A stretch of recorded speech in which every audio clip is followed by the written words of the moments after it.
let's take a look at Jacob Roach from the Orange and Brown Report's latest mock draft. So he has the Browns trading up to number one, sending picks 294, 105, and 180 to the Titans for the first pick overall.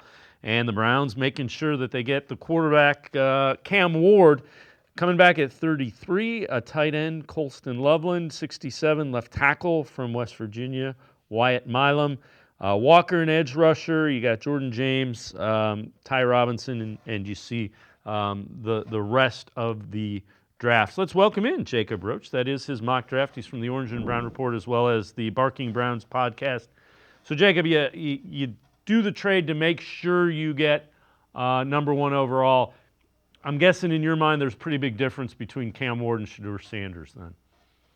Yeah, there's a pretty big significant gap there for me, kind of a drop off. I'm working right now on my updated overall rankings. Now that the combine is out and done, I'll have a top 100 up for the website in the next week or two. But in my top 50 rankings, I had Cam Ward at 7 and Shedeur down at 24 overall. So there's a pretty wide gap there. I've only got like 15 first round grades. So if that tells you anything, I don't even have a first round grade on Shedeur Sanders at this point, although I understand the positional value and moving some things up there.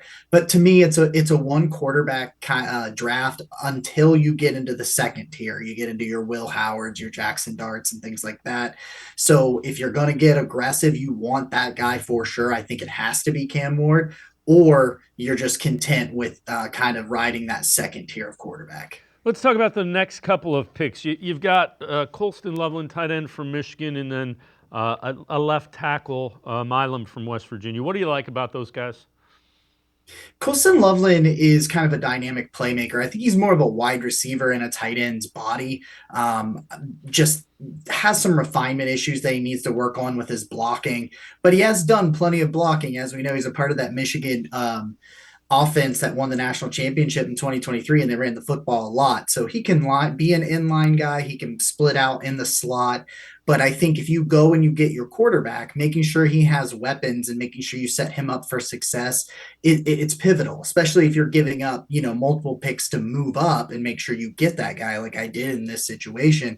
And I think Colston Loveland just needs to refine some things as a blocker. But I think he's a really nice polished route runner, understands how to attack zone coverage. If you make him the number 2 behind David Njoku and you add, of course, Jerry Jeudy and any other acquisitions you might make, I think you really set your quarterback up for success, and they got to find their new left tackle.